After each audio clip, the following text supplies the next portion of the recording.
Bhagavad Gita 7th chapter the knowledge of absolute truth. ఇది జ్ఞాన విజ్ఞాన యోగ.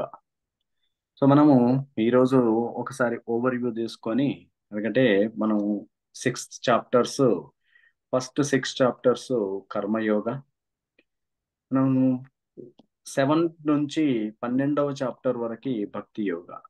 సో ఈ భక్తి యోగాకి వచ్చే ముందుకే మహాకుంభ వెళ్ళాల్సిన రావడం, సో ఆ ఎక్స్పీరియన్స్ తోటి మనకు 4 weeks గ్యాప్ కూడా వచ్చేసింది. బట్ మనం కంటిన్యూ చేశారు మన రాసక్రీడ మాతాజీ, సంకర్షణ ప్రభుజీ.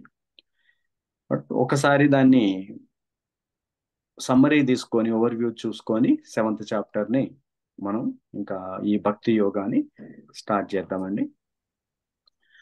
సో మనకి ఫస్ట్ 6 చాప్టర్స్లో మనం ఏం తెలుసుకున్నాము? మనము ఈ శరీరం కాదు, ఆత్మ. సో ఆత్మ ఇది మెటీరియల్ ప్రోడక్ట్ కాదు, ఇది స్పిరిచువల్ ప్రోడక్ట్ అన్నమాట ఆత్మ. సో కాబట్టి ఎప్పుడు నాశనం లేనటువంటిది ఆత్మ. కాబట్టి ఈ యొక్క పర్పస్, ఈ ఆత్మ కోసము, అంటే ఈ ఆత్మ ఈ శరీరంలో ఉన్నంతసేపు మన పర్పస్ ఏంటిది అంటే సెల్ఫ్ రియలైజేషన్ వైపు వెళ్ళాలన్నమాట. అందుకని కృష్ణ వేరు వేరు యోగా పద్ధతుల ద్వారా ఈ సెల్ఫ్ రియలైజేషన్ ని మనం ఎలా సాధించవచ్చో చెప్పడం జరిగిందనమాట.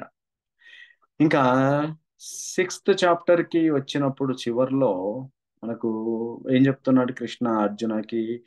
మనకు ఎందుకంటే మైండ్ అంటే ధ్యాన యోగ, 6th చాప్టర్లో ధ్యాన యోగ గురించి మనం తెలుసుకున్నాం. ఆ ధ్యాన యోగాలో ప్రధానమైనటువంటి అంశం ఏంటిదంటే మన మైండ్ అన్నమాట. సో ఈ మైండ్ ని మరి కంట్రోల్ చెయ్యాలి అంటే అది అంత ఈజీ కాదు, ఎందుకంటే అది చాలా డిఫికల్ట్ అయినటువంటిది. మనం నెక్స్ట్ చాప్టర్ లో కూడా మనం చదువుకుంటాం ఈ మైండ్ సిచ్యువేషన్ ఎట్లా ఉంటుందో. సో మరి అలాంటి మైండ్ దాన్ని ఎలా మనము భగవంతుని వైపు తీసుకురావాలి? ఎందుకంటే సెల్ఫ్ రియలైజేషన్ వైపు వెళ్ళాలి అంటే ఈ మైండ్ ని మనం భగవంతుని వైపు తీసుకెళ్ళాలి. మరి భగవంతుని వైపు తీసుకెళ్ళాలి అంటే మనకు ఈ మైండ్ ని భగవంతుడికి అటాచ్ చేయాలి. సో భగవంతుని వైపు మనం ఎలా మళ్ళించాలి? ఇప్పుడు మైండ్ ఒక వేరే వైపు ఉంది మనది, అదే మైండ్ ని మనం భగవంతుని వైపు మళ్ళించాలన్నమాట. అందుకే ఇక్కడ ఈ భక్తి అనే యోగ ద్వారా ఇక్కడ మనకు అది సాధ్యం అవుతుంది అని మనం చూస్తూ ఉన్నాము. అందుకే ఏమంటారంటే మనం 6 చాప్టర్స్ ని తెలుసుకుంది ఏంది? రినౌన్సియేషన్ గురించి ఎక్కువగా ఫోకస్ చేసినాం. అది రినౌన్సియేషన్ ఇన్ యాక్షన్ అయితే ఇది డివోషన్ ఇన్ యాక్షన్ అన్నమాట. అంటే మనం చేస్తున్న పనిలో భక్తితో ఎలా చేయడం అనేది. సో ఈ భక్తి యోగాలో ప్రధానమైనటువంటి అంగాలు ఏంటివంటే మనకు శ్రవణం, కీర్తనం. ఎందుకంటే భక్తి అనగానే ఫస్ట్ బిగిన్ అయ్యేది మనం శ్రవణంతో బిగిన్ అవుతుంది.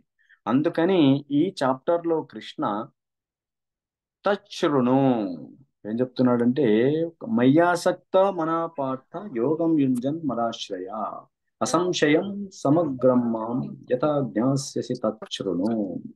శృణు, లిజన్, వినమంటున్నాడు అనమాట కృష్ణ.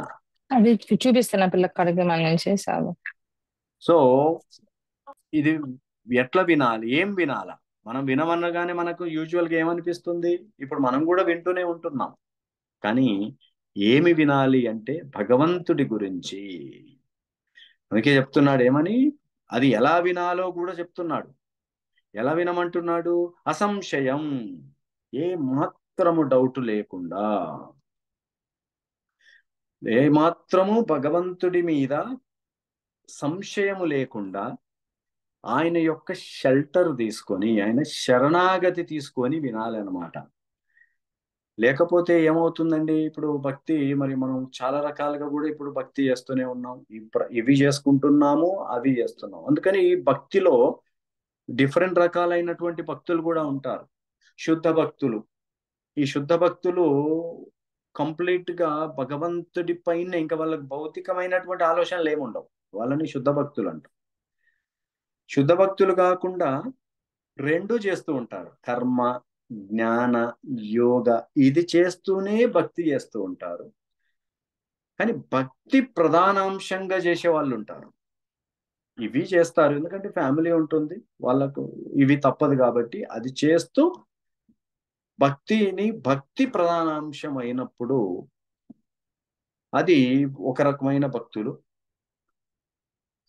సో తర్వాత ఇవి కర్మ, జ్ఞాన, యోగ ఇవి చేస్తూనే భక్తి చేస్తుంటారు. కానీ వీళ్ళకు కర్మ ప్రధానంగా ఉంటుందన్నమాట. అందుకని భక్తి ప్రధానంగా ఉన్నటువంటి వాళ్ళను ప్రధాన భూత భక్తి అని, తర్వాత ఈ యొక్క కర్మ ప్రధానంగా ఉన్న వాళ్ళని గుణీభూత భక్తి అని అంటుంటారు. సో రెండు రకాలైనటువంటి భక్తులు అనమాట. అంటే యాక్చువల్గా ఏమైంది, మూడు రకాలు. ఒకటి శుద్ధ భక్తులు, ఒకటి ప్రధాన భూత భక్తులు, ఇంకొకటి గుణీభూత భక్తులు. గుణీభూత భక్తుల్లో ఏంటంటే కర్మ ప్రధానంగా ఉంటుంది. భక్తి కూడా చేస్తామండి కానీ మాకు ఇది ప్రధానం. సో అందుకని ఇక్కడ మనం భగవంతుని గురించి ఎంత ఎక్కువగా వింటే మనకు ఈ మైండ్ భగవంతుడికి అటాచ్ అవుతుంది. మయ్యాసక్త మనం. సో భగవంతుడి గురించి ఎందుకు అంటే ఆయన యొక్క గ్లోరీస్ ఎప్పుడైతే వింటామో అక్కడ సెకండ్ శ్లోకాలో చెప్తున్నాను అనమాట. జ్ఞానము విజ్ఞానం ఈ రెండింటి గురించి ఎక్స్ప్లెయిన్ చేసిన తర్వాత, జ్ఞానం అంటే ఏంటిది, మెటీరియల్ వరల్డ్ కి సంబంధించింది. విజ్ఞానం ఏంటిది, స్పిరిచువల్ వరల్డ్ కి, అంటే రియలైజ్డ్ నాలెడ్జ్ అన్నమాట. సో ఈ మెటీరియల్ వరల్డ్ గురించి మరియు స్పిరిచువల్ వరల్డ్ గురించి, ఆ ఎనర్జీస్ గురించి తెలుసుకున్నాం అనుకోండి, ఇంకా తెలుసుకోవడానికి ఏమీ ఉండదు. మరి ఇవి తెలుసుకుంటే ఏం ఏర్పడుతుంది, మనకు క్వశ్చన్ వస్తుంది. అసలు ఎందుకు తెలుసుకోవాలి?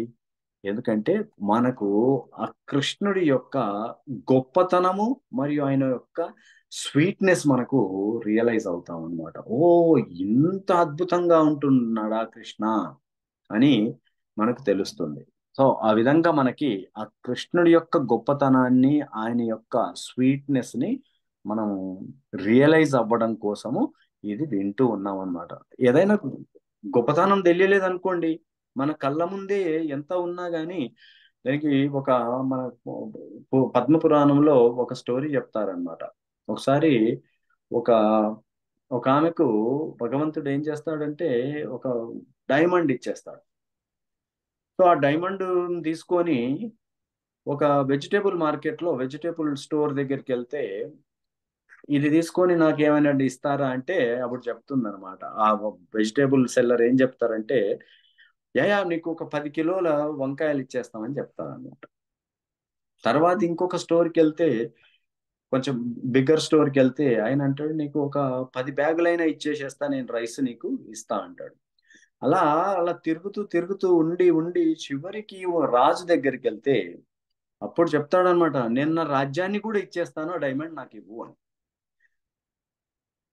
చూడండి, అంటే సేమ్ డైమండే కానీ దాని విలువ తెలిసినప్పుడు దానికి డిఫరెంట్ గా వెల కడుతూ ఉంటారు. అది ఎందుకంటే వెల కట్టలేనటువంటి డైమండ్. కానీ ఒక వెజిటేబుల్ సెల్లర్ దగ్గరికి వెళ్తే ఏం చెబుతుంది, 10 కిలోల వంకాయలే ఇస్తానంది. ఎందుకంటే ఆమెకు అంతే తెలుసు. కాబట్టి ఇది అందుకే మనకి ఏంటంటే కృష్ణుడి గురించి కూడా మనకు ఎంత ఎక్కువగా తెలిస్తే, అందుకని ఆయన్నే చెప్తున్నాడు. ఈ నాలెడ్జ్ అంతా ఎవరు ఇస్తున్నారండి? ఎవరో మనము థర్డ్ పార్టీ ద్వారా కానీ, లేకపోతే సోషల్ మీడియా ద్వారా కానీ, కొటేషన్స్ ద్వారా తెలుసుకోవట్లే. స్వయంగా అతనే. అందుకని ఇది భగవద్గీత స్వయంగా భగవంతుడే తన గొప్పతనాన్ని గురించి చెప్తున్నాడు. ఇంకా ఏ అవతారంలో ఇది డిక్లేర్ చేయడం అనమాట, తన సుప్రమసీని. ఇంకే అవతారంలో, ఈవెన్ రామ అవతారంలో కూడా ఒక సామాన్యమైనటువంటి మానవుడుగానే బిహేవ్ చేస్తాడు రాముడు. ఎందుకంటే మర్యాదగా పురుషోత్తముడు కాబట్టి ఆ కోడ్ ఆఫ్ కాండక్ట్ ఎస్టాబ్లిష్ చేశాడు అనమాట. కాబట్టి అలాంటి రియలైజేషన్ ఈజీయా మరి? భగవంతుడి యొక్క స్వీట్నెస్, ఆ గొప్పతనం రియలైజ్ అవ్వడము ఈజీయా అంటే మళ్ళీ ఆయన్నే చెప్తున్నాడు ఇక థర్డ్ శ్లోకాలు, మనుష్యానాం సహస్రేషు. చాలా రేర్ అన్నమాట ఇది రియలైజ్ అవ్వడం అనేది, అంత ఈజీ కాదు. ఎందుకంటే కృష్ణానే మెయింటైనరు, కృష్ణానే ఆయన ఇన్కన్సీవబుల్, ఆయన అన్ని సర్వకారణ కారణుడు. సో ఇంత ఆయన ఓమ్నిషియన్స్, ఓమ్నిపోటెన్స్, ఓమ్ని ప్రజెంట్, ఆయన ఎక్కడంటే అక్కడ ఉంటాడు, సర్వవ్యాపి అయి ఉన్నాడు, ఆయన అన్లిమిటెడ్ మెర్సీ ఇస్తూ ఉంటాడు. అది రియలైజ్ అయ్యే వాళ్ళు చాలా కోట్ల కోట్ల కోట్లలో ఒక్కడు మాత్రమే రియలైజ్ అవుతాడని ఇక్కడ మనకు చెప్పాడనమాట. తర్వాత ఇంకా చెప్తున్నాడు భౌతిక ప్రపంచం గురించి ఈ ఫోర్త్ శ్లోకాలో చెప్తున్నాడు. ఏమని? భూమిరాపో నలో వాయు. ఈ భూమి, ఈ ప్రకృతి అనేది, ప్రకృతి అని ఈ ఎంటైర్ ప్రకృతిలో 8 ఎలిమెంట్స్ మాత్రమే ఉంటాయి. భూమి, నీరు, అగ్ని, గాలి అండ్ ఆకాశం. ఇవి 5 మనకు తెలుసు, ఇది పంచమహాభూతాలు. తర్వాత mind, intelligence, falls ego. So ఈ పంచమహాభూతాలతో ఏర్పడినటువంటిది శరీరం, దీన్ని స్థూల శరీరం అని. తర్వాత మైండ్, ఇంటెలిజెన్స్, ఫాల్స్ ఈగో, ఇవి సూక్ష్మ శరీరం. సో మనకు ఉన్నది ఏమేమి ఉన్నాయి? ఈ స్థూల శరీరం ఉంది, తర్వాత సూక్ష్మ శరీరం ఉంది, మళ్ళీ మన ఇదే బాడీలో మనకు ఆత్మ కూడా ఉందన్నమాట.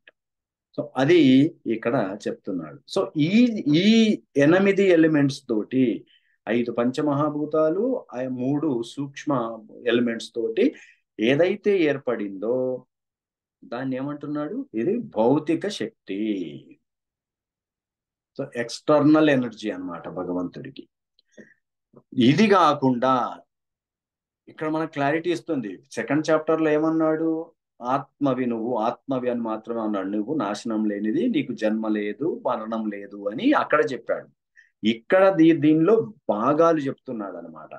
సో ఈ శరీరము పంచమహాభూతాలతో ఏర్పడింది. ఈ శరీరంలోనే సూక్ష్మ శరీరం కూడా, మైండ్, ఇంటెలిజెన్స్, ఫాల్స్ ఈగో ఉంది. ఇదే కాకుండా 5వ శ్లోకాలో చెప్తున్నాడు అనమాట, అపరేయం మితస్త్వన్యం ప్రకృతిం విద్ధి మే పరాం. సో ఈ ఈ ఈ శక్తి కంటే, ఈ శక్తికి సపరేట్ అయినటువంటి ఇంకొక శక్తి ఉంది.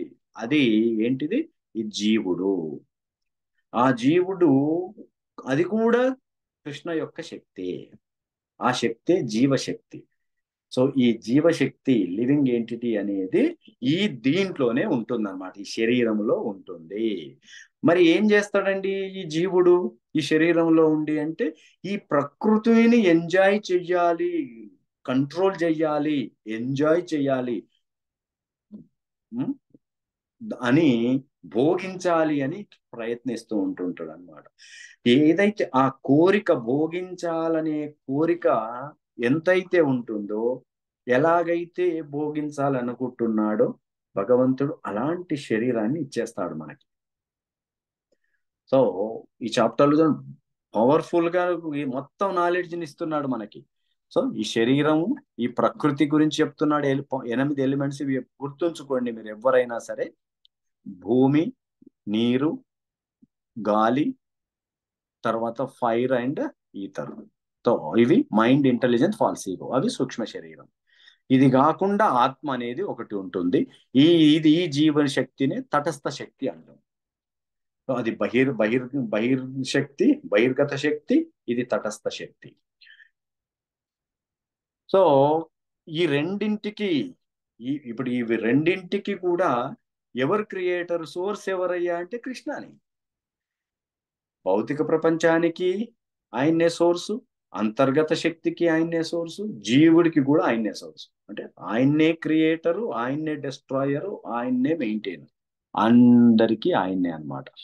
అందుకని ఇక్కడ 7th చాప్టర్ లో ఎవరైనా మిమ్మల్ని క్వశ్చన్ వేసినప్పుడు, శ్రీకృష్ణ భగవాను ఎందుకు భగవాన్ అనాలి అని ఎవరైనా అడిగినప్పుడు, కృష్ణానే ఇక్కడ డిక్లేర్ చేస్తున్నాడు అనమాట. ఈ 7.7 లో, మత్తా పరతరం నాణ్య కించిదస్తి ధనంజయ, మై సర్వం ఇదం ప్రోతం సూత్రే మణిగణా ఇవ. ఏం చెప్తున్నాడు? ఇక్కడ ఆయనకు మించి సుపీరియరు, నాకన్నను శ్రేష్టమైన సత్యం వేరొక్కటి లేదు. ఎలా అని చెప్తున్నాడంటే, దారమునందు ముత్యములు కూర్చబడినట్లు సమస్తము నాపైననే ఆధారపడి ఉన్నది. ఆయనను ఎందుకు సుప్రీం అంటారు అని చాలా మంది అడుగుతూ ఉంటారు. అరే మీ ఇస్కాన్ వాళ్ళు ఏంటండి ఎప్పుడు కృష్ణనే సుప్రీం గాడ్ అని అంటుంటారు ఎందుకంటే, ఇస్కాన్ వాళ్ళు అనడం లేదు. కృష్ణ భగవద్గీతలో చాలా ప్లేసుల్లో మనం ఇంకా నెక్స్ట్ చాప్టర్స్ లో కూడా ఆయన డిక్లేర్ చేస్తాడనమాట. అందుకని మనం అది చెప్తున్నాం ఇక్కడ. ఎందుకంటే ఆయన ఎవ్వరు ఆయన కన్నా శ్రేష్టమైంది కానీ ఆయనకు సమానమైనటువంటిది, అంటే ఆయనకి ఈక్వల్ గాని ఆయనకు అంటే సుపీరియర్ గాని ఇంకేమీ లేదు. కానీ మరి మనకి ఎందుకు అర్థం అవ్వట్లేదు అంటే, ఇక్కడ దానికి ఈ ఉపమానం చెప్తున్నాడు. ఏమని, ఈ యొక్క మనం ఒక మంచి ముత్యాల హారం చూసినప్పుడు ముత్యాలు ఎంత అందంగా ఉన్నాయని చూస్తారు కానీ ఆ ముత్యాలు దేని బేస్ చేసుకొని ఉన్నాయి, ఆ దారాన్ని బేస్ చేసుకొని ఉన్నాయి. సో ఆ దారం లాంటి వాడనమాట కృష్ణ. ఎందుకంటే అన్నింటికీ తాను బేస్ అయి ఉండడు. సో ఈ శ్లోకాన్ని మనము రిఫరెన్స్ గా ఇవ్వచ్చు అనమాట.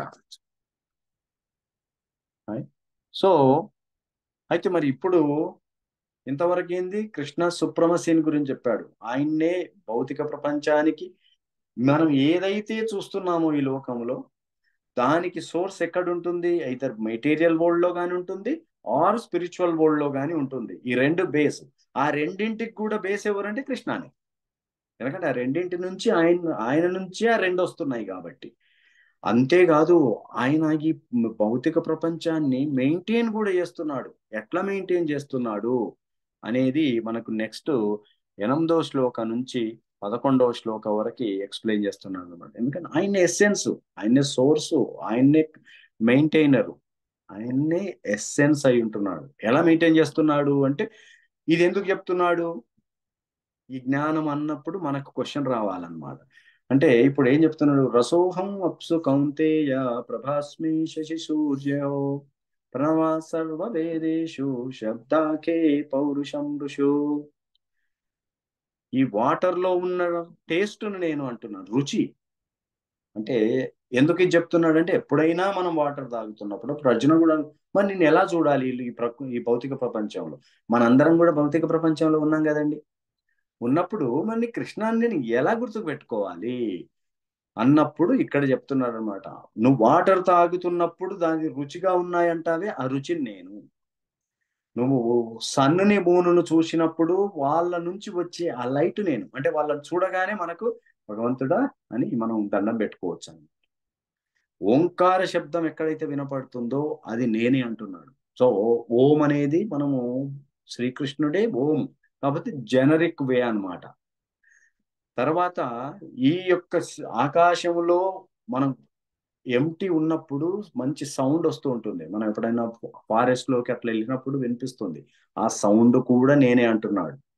తర్వాత మనిషి యొక్క శక్తి, ఎబిలిటీ, అంటే ఒక మనిషి అంటే పురుషుడి గురించి చెప్తున్నాడు ఇక్కడ. ఇంకో చాప్టర్ లో స్త్రీ శక్తి గురించి కూడా చెప్తాడు. ఏదైతే ఒక మనిషికి, ఇక్కడ మ్యాన్ అన్నా కానీ మనిషిగా తీసుకుందాము, మనిషిలో ఏదైతే ఎబిలిటీ ఉందో, ఓ నేను ఇంత ఇంటెలిజెంట్ని, ఇంత అందం, నాకు ఇంత శక్తి ఎంత బరువులు ఎత్తగలను, ఎన్నో ఉంటాయి కదా. అవన్నీ కూడా నేనే. అంటే ఏదైనా అందమైంది చూసినప్పుడు అనుకోవాలన్నాడు, భగవంతుడా కృష్ణ ఎంత అందంగా క్రియేట్ చేశావు. ఒక పార్కును చూస్తుంటాం, ఒక మౌంటైన్ ను చూస్తుంటాము, మనం ఎన్నో అందమైన ప్లేస్లను చూస్తుంటాం ప్రకృతిలో.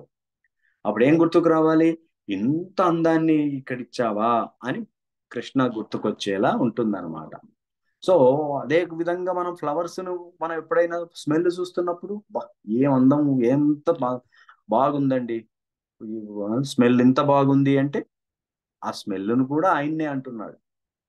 మనం వంట చేసుకునేటప్పుడు ఆ ఫైర్ లో ఉండే హీటుని ఆయనే. ఆయన హీటు ఒక ఫైర్ లో వంట చేయడానికి పనికొచ్చే హీటే కాదు. ఈ రోజు మనం హీటర్లు వేసుకోలేదనుకోండి మొత్తం మనం ఫినిష్, రైట్. సో ఆ హీట్ నేను. అంతేకాదు మన శరీరంలో కూడా ఆయన హీట్ జనరేట్ చేస్తున్నాడు. మనకు ఫ్యూచర్ చాప్టర్ జ్ఞానయోగాలకు వెళ్ళినప్పుడు అర్థమవుతుంది. జఠరాగ్నిలాగా ఉంటాడు. సో ఈ జఠరాగ్నిలాగా ఉండి కూడా మనకి మనకు తిన్న ఆహారాన్ని జీర్ణం చేస్తుంటాడు అనమాట. అన్ని రకాలైనటువంటి, కొంతమంది అంటారు నేను రాళ్ళను కూడా అరిగించుకోగలనండి అంటుంటారు, రైట్? మరి అంత ఉష్ణము జనరేట్ చేస్తాడు. ఒకవేళ ఆ ఉష్ణం తగ్గిందో అయ్యింది అనుకోండి, వెంబడే అజీర్తి ఏర్పడుతుంది. అంటే మన శరీరంలో మనం తిన్న ఆహారాన్ని, అంటే ప్రతిది ఏది డైజెషన్ బాగుంది అన్నా కానీ భగవంతుడా థ్యాంక్ యూ అని మనం ఈ కృతజ్ఞత భావము చెప్పుకోవచ్చు అనమాట. ఈ విధంగా భగవంతుని ఎన్ని రకాలుగా మనం చూడొచ్చని ఇక్కడ చెప్తున్నాడు. అయితే మరి ప్రకృతిలో మరి అప్పుడప్పుడు భగవంతుడు ఇక్కడికి వస్తాడే, రైట్? మనకు క్వశ్చన్ వస్తుంది, మరి ఆయన కూడా ఎఫెక్ట్ అవుతాడా? ఇవన్నీ ఆ 12th శ్లోకాలో చెప్తున్నాడు. కృష్ణ ఈ ఈ భౌతికమంలో ఉన్నటువంటి గుణాలకు ఆయన ఎప్పుడు అతీతుడు అనమాట. అందుకే ఆయన గుణాతీతుడు. చాలా మంది ఏమంటుంటారు, ఆయన నిర్గుణుడు, అంటే గుణాలు లేనటువంటి వాడు. ఏ గుణాలు లేవు అంటే వేరే ఏమాత్రం ఎమోషన్స్ లేనటువంటి వాడు కాదు, భౌతికమైనటువంటివి లేనివాడు అన్నమాట. నిరాకారుడు అంటారు. నిరాకారుడు అంటే ఈ యొక్క భౌతికమైనటువంటి ఆకారం లేనటువంటి వాడు, అంటే ఆయన ఆధ్యాత్మిక ఆకారం ఉన్నటువంటి వాడు. సో చాలా మంది రూపము లేదు, గుణాలు లేవు అని అంటూ ఉంటారనమాట. సో వాళ్ళ గురించి కూడా మనం తర్వాత తెలుసుకుంటాం. కానీ ఆయన భౌతికమైనటువంటివి లేడు, కాబట్టి ఆయన ఆధ్యాత్మికుడు. ఆధ్యాత్మికత, అందుకే మనకి ఏం చెప్పారు సెకండ్ చాప్టర్ లో, ఎంత పెద్ద టెలిస్కోప్ కనిపెట్టినా ఆత్మను కనుక్కోలేరు. ఎందుకు కనుక్కోలేరండి అంటే, ఒక ఆధ్యాత్మికమైన స్పిరిచువల్ కి సంబంధించినటువంటి దానిని ఈ భౌతికమైన వాటితోటి మనం చూడలేము. ఇది మనకు గుర్తుగా గుర్తుపెట్టుకోవాలి మనం. సో ఆ విధంగా మరి ఇప్పుడు కృష్ణ ఇంత గొప్ప అని చెప్తున్నారు కదా. ఇప్పుడు అర్జున ప్రశ్న అనమాట కృష్ణకి, కృష్ణ మరి ఇంత వింటున్నారు, నువ్వు ఇన్ని చెప్తున్నావు, ఇంత నాలెడ్జ్ ఇస్తున్నావు, కానీ మరి జనాలు నీకెందుకు శరణాగతి తీసుకోవట్లేరు? ఇది అర్జున ప్రశ్న అన్నమాట, రైట్? ఎందుకంటే మనం భౌతికంలో ఎన్నో వాటి వైపు పోతున్నాం కానీ కృష్ణ వైపు ఎవరం రావట్లేము. ఎందుకు అంటే 13వ శ్లోకాలు చెప్తున్నాడు. ఎందుకంటే ఈ జీవులందరూ మాయకు, మోహానికి లోనవుతూ ఉంటారు. ఈ త్రిగుణాలలో ఉన్నటువంటి ఈ మాయకి లోనవ్వడం వలన ఆయన గురించి తెలుసుకోవడం అసాధ్యమైనటువంటి. కానీ ఇక్కడ విచిత్రం ఏంది తెలుసా అండి, మాయకు లోనయ్యి కృష్ణని తెలుసుకోవట్లేము, కానీ మరి ఈ గుణాలలోంచి, భవసాగరములోంచి, ఈ సంసార సాగరములోంచి బయటపడాలి అంటే మళ్ళీ మార్గము అదే, నన్ను శరణాగతి తీసుకోవడమే అని చెప్తున్నాడు. అది 14th లో చెప్తున్నాడు. అంటే జీవులందరూ మోహానికి లోనయ్యారు, ఆ మోహం పోతే గాని ఈయనకు శరణాగతి తీసుకోరు. ఇది అసలు పజిల్ అన్నమాట మనకి ఈ లోకంలో. దైవీహేష గుణమయి మమ మాయా దురత్యయ మాం ఏవ ఏ ప్రపద్యంతే మాయామేతాం తరంతితే. ఎందుకంటే ఇది గుణమై ఎట్లా ఉంటుంది, ఇది భవసాగరము ఇంపాసిబుల్ అన్నమాట, ఒక దుర్గం లాంటిది. దీన్ని ఓవర్కమ్ చేయడం ఎవరి వల్ల కాదు, అంత గట్టిగా ఉంది. అందుకే చూడండి, ఇప్పుడు జైల్లో అన్ని రూములు లాగా, సెల్ లాగా ఉంటాయి కాబట్టి వాళ్ళని కంట్రోల్ చేస్తున్నారు. కానీ మనకేం జైలు ఉందండి ఇక్కడ, మనం ఫ్రీగా తిరుగుతున్నాం కదా. అయినా కానీ మన చేత, మన కర్మ చేత మనల్ని బందీ చేపిచ్చేస్తున్నాడు అనమాట. సో దీనికి ఏ బౌండరీస్ లేనటువంటి జైల్లో మనకు మనమే కట్టేసుకుంటున్నాం ఇక్కడ. మనం జ్ఞానయోగ 13th చాప్టర్ నుంచి వెళ్ళినప్పుడు మనకు తెలుసుకుంటాం ఇది.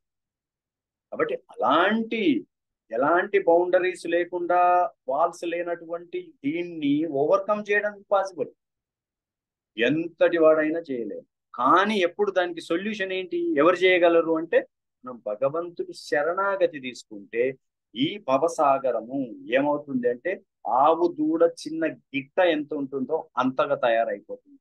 అప్పుడు చిన్న పిల్లవాడు, 6 నెలల పిల్లవాడు కూడా ఇలా దాటేయగలడు. సో సొల్యూషన్ కూడా ఆయన్నే ఇస్తున్నాడు, దీన్ని ఇందులో పెడుతున్నది కూడా మళ్ళీ ఆయన. సో మాయాశక్తి మనల్ని మోహానికి గురి చేస్తుంది. అందుకని మనకి ఇవన్నిటి పట్ల అట్రాక్షన్ ఉంది, భగవంతుడి పట్ల మాత్రం లేకుండా. కానీ ఈ వినడం గొప్పతనాన్ని మరీ మరీ వినడం వల్ల మనకి ఆ అట్రాక్షన్ ఒక ఫైన్ డే ఆ భగవంతుడి మీద ఏర్పడుతుంది. రైట్. సో మరి ఇప్పుడు అర్జున ప్రశ్న ఇస్తాడనమాట. మరి ఇప్పుడు ఎవరు ఎవరు ఎందుకు అందరూ చేయలేకపోతున్నారు అంటే, ఇక్కడ కృష్ణ 4 రకాలైనటువంటి వాళ్ళు నన్ను శరణాగతి తీసుకోరు. ఎవరు అంటే మూఢులు, అంటే జంతు జీవనం జంతువు లాంటి జీవనాన్ని సాగించే వాళ్ళు తీసుకోరు అని. తర్వాత నరాధమ, మాయ, వాళ్ళ జ్ఞానము మాయ చేత అపహరింపబడిన వాళ్ళు. తర్వాత రాక్షస స్వభావం ఉన్నటువంటి వాళ్ళు భగవంతుడి శరణాగతి తీసుకోరని చెబుతూ ఇంకొక 4 రకాలైనటువంటి వాళ్ళు తీసుకుంటారని చెప్పాడు. ఇంకో 4 రకాల వాళ్ళు ఎవరెవరు అంటే ఆర్తి. ఆర్తి అంటే కంప్లీట్ గా డిస్ట్రెస్. చూడండి, ఈ ఆర్తి అనేది మనకు కుంతీదేవి శ్రీమద్ భాగవతంలో కృష్ణుణ్ణి ప్రే చేస్తుంటది అనమాట. నాకు ఈ కష్టాలను ఇవ్వు, ఈ కష్టాలను పదే పదే ఈ కష్టాలను ఇవ్వు. ఎందుకు? కష్టాల్లో ఉన్నప్పుడు మాత్రమే నిన్ను గుర్తుపెట్టుకున్నాం. పాండవులు ప్రతిసారి భగవంతుణ్ణి శరణాగతిలోనే ఉన్నారు. ఎప్పుడైతే మహాభారత యుద్ధం అయిపోయిందో, ధర్మరాజు ఎంపైర్ గా అయ్యాడో, రాజుగా అయ్యాడో, అప్పుడు కృష్ణ వెళ్ళిపోతున్నాడు వాళ్ళ నుంచి. అంటే భోగం వచ్చినప్పుడు కృష్ణ వెళ్ళిపోతున్నాడు, అప్పుడు ఈమె ప్రే చేస్తుంది అనమాట. కాబట్టి ఆర్తి ఇది అనేది చాలా ఇంపార్టెంట్. అప్పుడు ఏమవుతుందంటే, ఇప్పుడు చెప్పండి, మీరు ఎవరైనా మనకు కష్టం వస్తే ఎక్కడికి పోతామండి? ఏదైనా కష్టం వచ్చినా దుఃఖం వచ్చినా ఈ రోజు మనము మన well wishers, family members or మన వెల్ విషర్స్ దగ్గరికి, రిలేటివ్స్ దగ్గరికి వెళ్ళి మనం చెప్పుకుంటూ ఉంటాం. సో మన కష్టాన్ని చెప్పుకున్నప్పుడు వాళ్ళు ఏం చేస్తారు? మనకు సమానంగా కానీ, మనకంటే తక్కువ కానీ, ఆర్ మనకంటే ఎక్కువ కానీ వాళ్ళు కూడా మనతో పాటు బాధపడుతుంటారు. మనం ఏడుస్తూ ఉన్నప్పుడు వాళ్ళు కూడా ఏడుస్తారు చాలా మంది. మనం ఏడుస్తూ ఉన్నప్పుడు, వాళ్ళు ఏడుస్తున్నప్పుడు మనకి ఇంకొంచెం ఎక్కువ ఎమోషన్ వచ్చేసి ఆ కష్టాల్లోంచి మనం బయటపడలేమన్నమాట. అందులోనే ఇరుక్కొని పోతాం. అందుకే మనకు ఫస్ట్ చాప్టర్ లో అర్జున విషాద యోగము అని ఉంది. ఈ భగవద్గీత మనకు పర్ఫెక్ట్ గా మనకు చెప్తుందన్నమాట. అర్జునుడు కూడా ఆ కన్ఫ్యూజన్ లో మోహానికి లోనైపోయి దుఃఖంని పొందుతున్నాడు అనమాట. మరి అలాంటి దుఃఖంలో ఏం చేశాడు? ధర్మరాజు దగ్గరికి వెళ్ళి 5గురు కలిసి ఏడ్చారా? లేదు. వాళ్ళ తాత దగ్గరికి వాళ్ళు అటుపోయారా? పోలేదు. డైరెక్ట్ గా భగవంతుడు శ్రీకృష్ణుడి దగ్గరికి వెళ్ళాడు, యాజ్ అ గురువుగా స్వీకరించాడు అనమాట. సో ఇది మనకు చాలా ఇంపార్టెంట్ థింగ్ అన్నమాట. ఎప్పుడైనా మనకు దుఃఖం వచ్చినప్పుడు మనం ఇమ్మీడియట్ గా చేయాల్సిన పని ఏంటి అంటే, మనం గురువు దగ్గర వెళ్ళి గురువుకి, మన భగవంతుడికి చెప్పుకోవాలి. అక్కడ శరణాగతి తీసుకోవాలి. వేరే వాళ్ళ దగ్గరికి ఎవరి దగ్గరికి వెళ్ళినా మన దుఃఖము మల్టిప్లై అవుతుందే గాని, పెరుగుతుందే గాని తగ్గదన్నమాట. అందుకని అర్జున ఆ విషాదములో భగవంతుడి దగ్గరికి వెళ్ళాడు కాబట్టి అది విషాద యోగం అయింది. ఇది మనం భగవద్గీత ద్వారా మనం తెలుసుకుంటున్నాం. సో ఆ విధంగా మనము ఆర్తి, కష్టాలు వచ్చినప్పుడు మనం భగవంతుడి దగ్గరికి వెళ్ళాలి. అది ఎగ్జాంపుల్ ఏంది? శ్రీ భాగవతంలో గజేంద్ర మోక్షం ఎపిసోడ్ లో ఎంత మొసలి పట్టి లాగుతుంది, కానీ అప్పుడు చివరికి ఏం చేశాడు? తన బంధువులను అందరినీ ట్రై చేశాడు. వాళ్ళు వచ్చి హెల్ప్ చేస్తారేమో అనుకున్నాడు. ఇంత పెద్ద బలగం ఉంది, నాకు ఇంతమంది పిల్లలు ఉన్నారు, ఇంతమంది భార్యలు ఉన్నారు, వాళ్ళందరూ హెల్ప్ చేస్తారు అనుకున్నారు, కానీ ఎవ్వరు రాలేదు. అప్పుడు అర్థమైంది, ఎవ్వరు రానప్పుడు అప్పుడు పైకి చూశాడు. రెండవ వాళ్ళు ఎవరు వస్తారంటే జిజ్ఞాసు, ఇన్క్విజిటివ్గా ఉంటారు కదా. సో తెలుసుకోవాలి అనేది ఇన్క్విజిటివ్గా ఉంటారు. ఇక్కడ నైమిషారణ్యములో కూర్చొని ఈ శౌనకాది ఋషులు సూత గోస్వామిని క్వశ్చన్స్ వేస్తా ఉంటారనమాట. లైక్ పరీక్షిత్ మహారాజు కూడా శుకదేవ గోస్వామిని అడుగుతూ ఉంటాడు కదా. సో అది జిజ్ఞాసు. తర్వాత అర్థార్థి, డబ్బులు, వెల్త్ కావాల్సిన వాడు. ఏదైనా రాజ్యం కావాలి, నాకు ధనం కావాలి అన్నప్పుడు ఈ కృష్ణుడి దగ్గరికి వెళ్తాం. మళ్ళా మనకి ఇక్కడ ప్రశ్న వస్తుందండి, అవును కృష్ణుడి దగ్గరికి ఎందుకు వెళ్ళాలి? కృష్ణుడు ఇక్కడ చెప్తున్నా నా దగ్గరికి వస్తారు. ధ్రువ మహారాజు పెద్ద రాజ్యం కావాలి, ఆయనకు ఆ తండ్రి కంటే, ఈవెన్ బ్రహ్మ కంటే పెద్ద రాజ్యం కావాలి అని కృష్ణుడి దగ్గరికి వెళ్ళాడు. కానీ కృష్ణుడు ప్రత్యక్షం అయ్యేసరికి ఆయన హృదయం కూడా పవిత్రం అయిపోయింది అనమాట. పవిత్రం అయిపోయి, అరే నేను ఇలాంటి దానికి వచ్చినా అని బాధపడతాడన్నమాట. సో అందుకని మనకు కృష్ణుడి దగ్గరికి వెళ్ళడం వల్ల ఏమవుతుందంటే, మన హృదయంలో ఉన్నటువంటి మలినం కూడా, ఆ కోరికలో ఉన్నటువంటి మలినాన్ని కూడా కృష్ణుడు శుద్ధి చేస్తాడు. అన్య దేవతల దగ్గరికి వెళ్తే అది జరగదు. అది డిఫరెన్స్ మనకు తెలియాలన్నమాట. కాబట్టి ధనం కావాలన్నా భగవంతుడి దగ్గరికి వెళ్తే ఆయన ఏం చేస్తాడంటే, మనకు దాని వల్ల ఏమన్నా ప్రమాదం ఉంటే అది కొద్దిగా డిలే చేయడం కానీ, అది మనకి ఇయ్యకుండా ఉండడం కానీ చేస్తాడు. మనకు మంచి జరుగుద్ది అనుకున్నప్పుడు ఆయన దాన్ని ఇస్తాడనమాట. అట్లాగే జ్ఞాని, అయితే శుకసేవ గోస్వామి, ఎంత జ్ఞానం ఉంటుంది, సో ఆయన ఎంతమందికైనా పంచగలడు. సో ఇట్లా మనకు ఈ 4 రకాలైనటువంటి వాళ్ళు సుకృతినా, వీళ్ళు పయస్ పీపుల్ అన్నమాట. ఈ 4లో మరి ఎవరు బెస్ట్ అంటే ఈ జ్ఞాని. జ్ఞాని అంటే మళ్ళీ ఈ ఈ రెగ్యులర్ జ్ఞానయోగ పాటించే జ్ఞాని కాదు. ఈ జ్ఞాని ఏం చేస్తాడంటే, నేను ఈ శరీరాన్ని కాదు, ఇప్పుడు భక్తి చేసేటప్పుడు కూడా చాలా మంది భక్తి చేస్తుంటాం, మనం ఇంట్లో భక్తి చేస్తుంటాము, కానీ నేను ఈ శరీరాన్ని కాదు అనే భావంతో చెయ్యం మనం. ఎందుకంటే ఈ శరీరం ఇంకా బాగుపడాలి అని మనం భక్తి చేస్తూ ఉంటాం. అయితే ఈ జ్ఞాని ఏం చేస్తాడంటే, నేను శరీరాన్ని కాదు కాబట్టి ఏం చేస్తాడు, నేను ఏది చేసినా ఈ ఆత్మని కాబట్టి ఈ ఆత్మకు బెనిఫిట్ అయ్యేది చేస్తూ ఉంటాడు, అది భగవంతుడికి. కాబట్టి అలాంటి జ్ఞాని ద బెస్ట్ అని 17th శ్లోకాలో చెప్తున్నాడు అనమాట. మరి మనకు అనిపిస్తుంది, అరే జ్ఞాని అయినా బెస్ట్ అంటే, మళ్ళీ 18th శ్లోకాలో చెప్తున్నాడు, అలా అని అనుకోకూడదు. అందరూ కూడా ద బెస్ట్, మంచి వాళ్ళే, అందరూ కూడా బెస్టే. ఎందుకంటే అందరూ కూడా నన్ను అప్రోచ్ అవుతారు ఒక ఫైన్ డే, ఇప్పుడు కాకపోయినా ఇంకో నెక్స్ట్ కొన్ని జన్మల తర్వాతనైనా. అందుకని ఒక శుద్ధ భక్తికి రావాలి అంటే, కేవల భక్తికి రావాలి అంటే ఇక్కడ 19వ శ్లోకాలో చెప్తున్నాడు అనమాట. ఇప్పుడు ఆర్తి, అర్థార్థి, జ్ఞాని, జిజ్ఞాసు, ఈ 4 ఉన్నారు కదా. ఈ 4 ఇక్కడ అంత మిశ్రమతోటి, ఎందుకంటే నీడున్నప్పుడు భగవంతుడి దగ్గరికి వెళ్తున్నారు, మళ్ళీ వాళ్ళ పనులు చేసుకుంటున్నారు. ఇలా చేయడం వల్ల ఒక రోజు వాళ్ళకు రియలైజ్ అంటే కృష్ణానే హెల్ప్ చేస్తాడు. అరే నేను అసలు ఏం చేస్తున్నా, పదే పదే దీనికోసమే ఇట్లా కష్టపడుతున్నా కదా అని అప్పుడు వస్తాడనమాట. కొన్ని జన్మల తర్వాత శుద్ధ భక్తి లెవెల్కి వస్తాడు. సో అందుకని భక్తి ఎప్పుడు నాశనం లేకుండా ఉంటుంది. అందుకే ఇక్కడ చెప్తున్నాడు, బహునాం జన్మనాం అంతే జ్ఞానవాన్ మాం ప్రపద్యతే వాసుదేవ సర్వమితి సమహాత్మా సుదుర్లభ.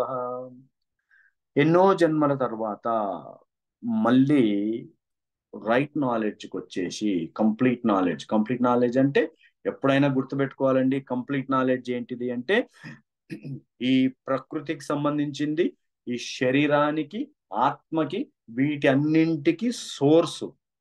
ఎప్పుడైతే ఇవన్నీ తెలుసుకుంటామో అది సంపూర్ణమైనటువంటి జ్ఞానం. ఆ సంపూర్ణ జ్ఞానము మనకు పొందినప్పుడు భగవంతుని శరణాగతి తీసుకుంటాము. అలా శరణాగతి తీసుకున్నవాడు ఎవరికి తీసుకోవాలంటున్నాడు, వాసుదేవ సర్వమితి.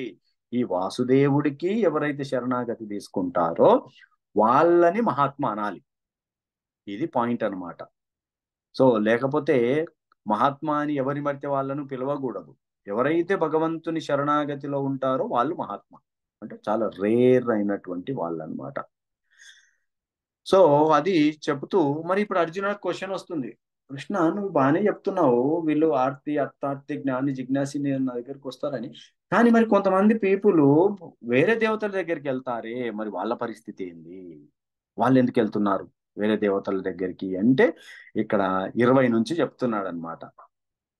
ఈ అన్య దేవతల దగ్గరికి ఎవరు వెళ్తారు అంటే, ఈ యొక్క భౌతికమైనటువంటి కోరికలతోటి ఎవరైతే ఉంటారో, అంటే సంపూర్ణ జ్ఞానము కోల్పోయి, సంపూర్ణ జ్ఞానం అంటే ఏంటిది, నేను ఈ ఆత్మని, ఈ శరీరం వేరు, ఆత్మ వేరు, ఈ ప్రకృతి వేరు, వీటన్నింటికి సోర్స్ భగవంతుడు. భగవంతుడికి నాకు జీవేర స్వరూపహోయ్ నిత్యేర కృష్ణదాస్. సో జీవుడి యొక్క నిజమైన స్వరూపం ఏంటిది అంటే భగవంతుడికి దాసులము అని తెలుసుకొని ఉన్నప్పుడు సంపూర్ణ జ్ఞానం. మరి ఆ జ్ఞానం పోయినప్పుడు ఏమవుతుంది అంటే మనకు ఈ శరీరం పట్ల కోరికలు, ఆ కోరికలు తీర్చడం కోసము మనం అన్య దేవతల దగ్గరికి వెళ్తాము అని చెప్తున్నాడు అన్నమాట. మరి ఇక్కడ అన్య దేవతల దగ్గరికి వెళ్ళినా గాని మరి కృష్ణ ఏమన్నారే, నువ్వు ఆయన దగ్గరికి పోయావు కాబట్టి నేను నిన్ను బాగా చూసుకోను అని అనట్లేడు. మళ్ళీ కూడా ఆ దేవతల మీద ఫెయిత్ కూడా నేనే కలిగిస్తానని చెప్తున్నాడు. చూడండి, మనము పర్ఫెక్ట్ వేలో ఆయనను ఆ దేవతలను వర్షిప్ చేయడానికి కూడా కృష్ణనే హెల్ప్ చేస్తుంటాడు అనమాట. ఇది కృష్ణ స్వీట్నెస్. అందుకే మనం 5th చాప్టర్ లో తెలుసుకున్నాం కదా, సుహృదం సర్వభూతానాం, లాస్ట్ శ్లోక, భోక్తారం యజ్ఞ తపసాం సర్వలోక మహేశ్వరం, సుహృదం సర్వభూతానాం జ్ఞాత్వా మాం శాంతి మృచ్చతి. ఆయన మనందరికీ కూడా వెల్ విషర్ అనమాట. ద బెస్ట్ ఫ్రెండ్ ఎవరు అంటే కృష్ణాని. ఎందుకంటే మనం తప్పు చేస్తున్నా ఫస్ట్ వద్దంటాడు, తర్వాత చేస్తా అంటే దానికి ఎంకరేజ్ హెల్ప్ చేస్తాడు. ఏది చేస్తుందన్నా, ఇప్పుడు అన్య దేవతల దగ్గరికి వెళ్తా అన్నా గానీ ఆయన్ని హెల్ప్ చేస్తాడు అనమాట. అది ఇక్కడ 21, 22 శ్లోకాల్లో చెప్తున్నాడు అనమాట. మరి ఈ దేవతల దగ్గరికి వెళ్తే మరి వాటి రిజల్ట్స్ ఏంది కదా, మనకు కూడా ఉండాలి కదా. ఆ రిజల్ట్స్ గురించి 23వ శ్లోకాలు చెప్తున్నాడు అనమాట. ఈ రిజల్ట్స్ అన్ని కూడా లిమిటెడ్ టైం, టెంపరీ. ఎందుకంటే ఈ శరీరమే టెంపరీ. ఇప్పుడు ఏమంటాం, నాకు హెల్త్ బాగాలేనప్పుడు పోతాం, ఒక దేవుడి దగ్గరికి వెళ్తాము, వర్షిప్ చేస్తాము, నాకు హెల్త్ బాగాలేదని ప్రజెంట్ చేస్తాము, హెల్త్ బాగా అవుతుంది. ఎంతకాలం వరకు ఉంటుంది? ఇక ఫర్ ఎవర్ బాగా మళ్ళీ హెల్త్ ప్రాబ్లం రాదా? మళ్ళీ వస్తూనే ఉంటుంది. సో ఈ రకమైన సంపద ఉంటుంది. మనకు ఎంతో ఆస్తులు కావాలని పోతాం, పదవి కావాలని పోతాడు. చూడండి, రాజకీయం ఎన్నికలు వచ్చినప్పుడు ప్రతి ఒక్కడు గుళ్ళల్లోనే ఉంటారు, యాగాలు చేస్తుంటారు, యజ్ఞాలు చేస్తుంటారు. పోనీ ఆ పవర్ ఎప్పటికీ ఉంటుందా?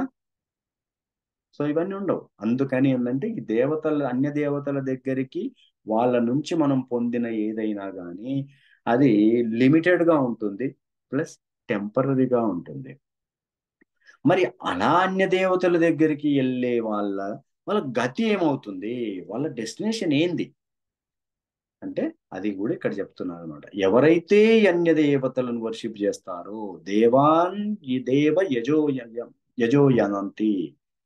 సో అన్య దేవతలను వర్షిప్ చేస్తే మనం అన్య దేవతల ప్లానెట్స్కి వెళ్తాం. నేను చంద్రుడి మీద రోజు మెడిటేట్ చేసిన అనుకో, ఈ దేహం వదిలినాక చంద్రలోకం వెళ్ళిపోతాం. సో శివుడి మీద ఫోకస్ చేస్తే కైలాసం వెళ్ళిపోతాం. కానీ మళ్ళీ చెప్తున్నాడు, మద్భక్త యాంతి మాం అపి, కానీ నా భక్తులు మాత్రము నా స్పిరిచువల్ వరల్డ్కి వస్తారు. సో అది ఆయన అష్యూరెన్స్ ఇస్తూ ఒక్కొక్కరి డెస్టినేషన్, మనం ఈ రిజల్ట్స్ ఎలా ఉంటాయో మనకు ఇక్కడ చెప్తున్నాడు అన్నమాట. తర్వాత అర్జున, మరి కొంతమంది ఈ నాకు రూపం లేదు ఇవన్నీ అంటుంటారు కదా, వాళ్ళ సంగతి ఏంటంటే ఇంపర్సనలిస్ట్ల గురించి ఇక్కడ చెప్తున్నాడు అనమాట. సో ఆ ఇంపర్సనల్ గురించి కూడా 24 నుంచి చెప్తున్నాడు. వాళ్ళు కూడా అన్ఇంటెలిజెంటే. ఎందుకంటే నాకు రూపం లేదని, నాకు జన్మ లేదని ఇవన్నీ అనుకుంటూ ఉంటారు. సో కానీ వాళ్ళు కూడా, ఎందుకంటే వాళ్ళ నాలెడ్జ్ కూడా ఈ మాయకు లోనయ్యి ఉంటుంది కాబట్టి అని ఇక్కడ చెప్తున్నాడు అనమాట. మరి ఎందుకు వాళ్ళు అట్లా తెలుసుకోవట్లేరు అని మనకు క్వశ్చన్ వస్తుంది. ఎందుకంటే కృష్ణ రివీల్ చేయడానికి ఆయన దగ్గరే ఆ రైట్ ఉంచుకుంటాడు అనమాట. ఎందుకంటే ఆయన రివీల్ చేయాలనుకుంటేనే, ఎవరికైతే రివీల్ చేస్తాడో వాళ్ళకే కృష్ణుడి యొక్క గొప్పతనం తెలుస్తుంది. ఇది ఈ శ్లోక అనమాట 25లో చెప్తున్నాడు. నాహం ప్రకాశ సర్వస్య యోగమాయ సమావృత మూఢోయం నాభిజానాతి లోకో మామజం అవ్యయం. ఇది దీంట్లో ఇవి ఎవరైతే వాళ్ళకి నా యోగమాయ చేత కవర్ అయి ఉంటుందన్నమాట. ఎందుకంటే వాళ్ళకు ఫెయిత్ లేదనుకోండి, భగవంతుడే లేడు అనగానే మాయ చోట కప్పబడతాడు. కప్పబడిపిచ్చేసి అవును లేడని ఆయనతోటి కృష్ణని హెల్ప్ చేస్తాడనమాట. అవును లేడు అని అనిపించేస్తాడు. కాబట్టి కృష్ణ ఎవరికైతే భక్తులకి ఆయన ఎలా ఏ రూపంలో ఉన్నాడో ప్రతి చిన్నది ఏదైనా జరిగితే, ఇప్పుడు మేము మహాకుంభ వెళ్ళినాం, అక్కడ స్టాంపీడ్ జరిగింది, అక్కడ ఎంతో మంది చనిపోయారు. మేము అక్కడికి వెళ్ళాలనుకుంటే ఇద్దరు వ్యక్తులు వచ్చినప్పుడు భగవంతుడే అలా రూపంలో వచ్చి మమ్మల్ని రక్షించాడు అనేది మనం చూడగలుగుతున్నాం. లేకపోతే వాళ్ళు ఎందుకు రావాలి, మనల్ని ఎందుకు ఆపాలి అంటే అది అందులో ప్రతి దాంట్లో కూడా భగవంతుడిని లీలను చూస్తున్నప్పుడు ఆయన ప్రతి చిన్న విషయంలో కూడా మనల్ని గ్రేట్ఫుల్ గా ఉండేలా మనకు రివీల్ చేస్తుంటాడు అనమాట. ఇంకా ఇంకా ఎక్కువ రివీల్ చేస్తుంటాడు. ఇదంతా నా శక్తితోటి అంటే అదే అవును నీ శక్తి అని మళ్ళీ అట్లా కూడా చేస్తారు. కాబట్టి కృష్ణ ఎవరికి రివీల్ చేయాలో వాళ్ళకు మాత్రమే రివీల్ చేస్తాడు. అట్లా అని వాళ్ళని మనం తప్పు అనలేము. ఎందుకంటే కొంతమంది భగవంతుడు అంటే చాలా వాదిస్తూ ఉంటారు. సో వాళ్ళది ఏమైనా తప్ప అంటే కాదు, భగవంతుడు వాళ్ళకు అలానే రివీల్ చేస్తున్నాడు. మరి యువతలి వ్యక్తికి ఆయనకు అనుకూలంగా ఆయన ఆలోచనకు అనుకూలంగా ఆయనకు రివీల్ చేస్తున్నాడు. సో అది మనకు ఈ 25th శ్లోకాలో మనకు చెప్తున్నాడు అనమాట. సో ఈ విధంగా మనకి కృష్ణ చెప్తున్నాడు నాకు అన్ని తెలుసు, వేదాహం సమతీతాని వర్తమానాని చార్జున.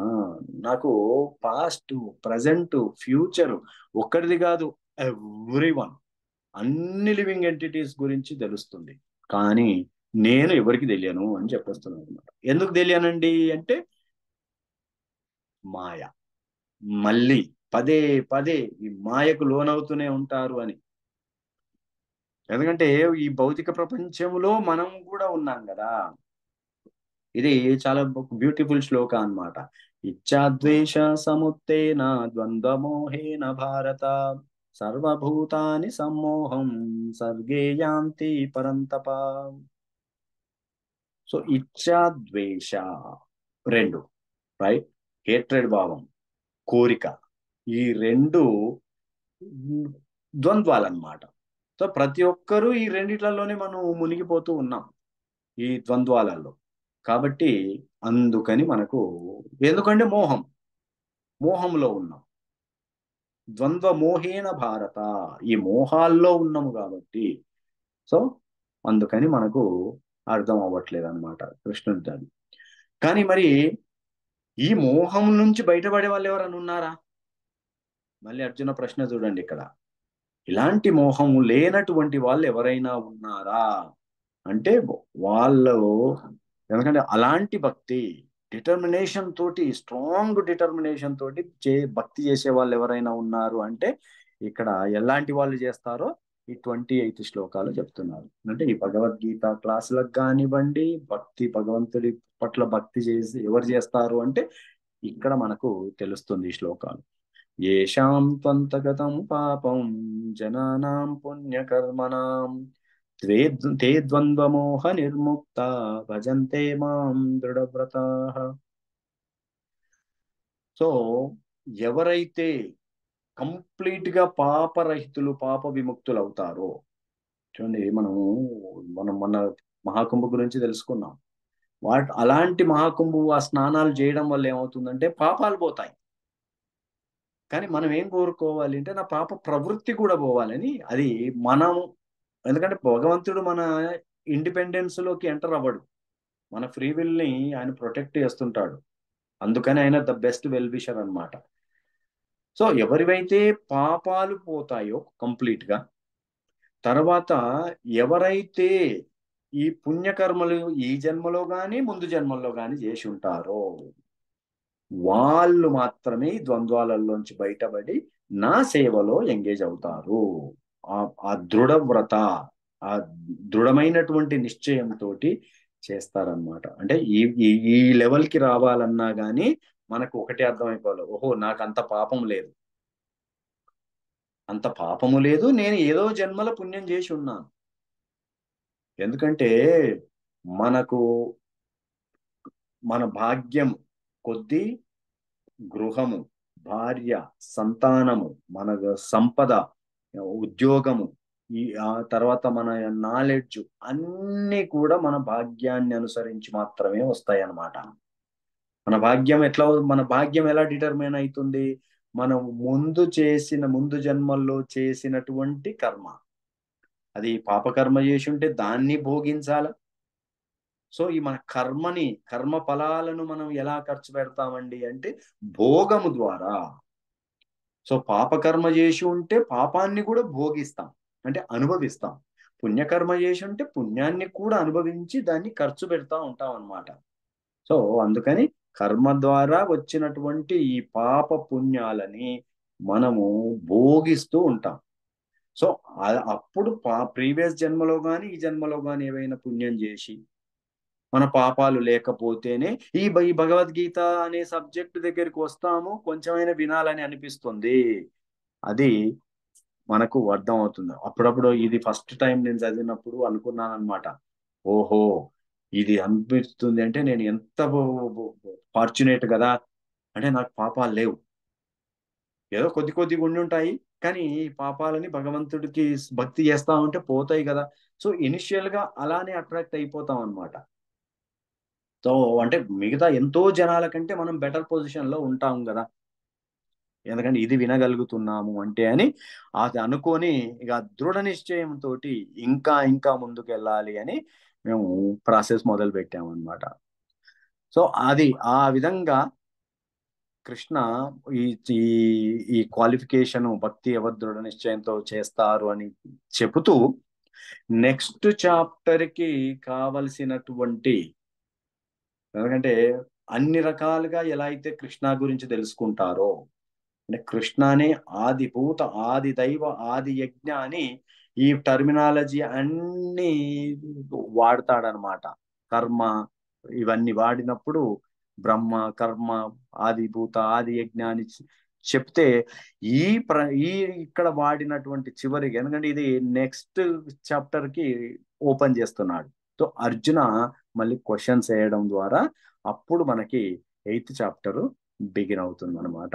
ఇవన్నీ క్వశ్చన్స్ తోటే ఎయిత్ చాప్టర్ మొదలవుతుంది. అర్జున ప్రశ్నలు వేస్తాడు, నువ్వు ఆదిభూత అన్నావు కదా, బ్రహ్మనేంటి? ఆ? ఈ బ్రహ్మ అంటే ఎవరు? ఆధ్యాత్మ అంటే ఎవరు?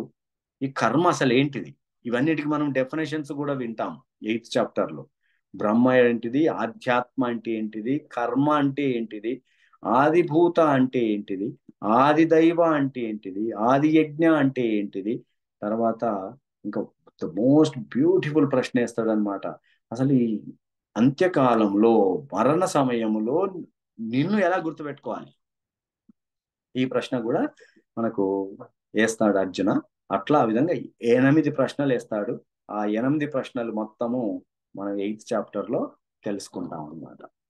హరే కృష్ణ అండి. ఎవరికైనా క్వశ్చన్స్ కామెంట్స్ ఉన్నాయా? ఇక్కడ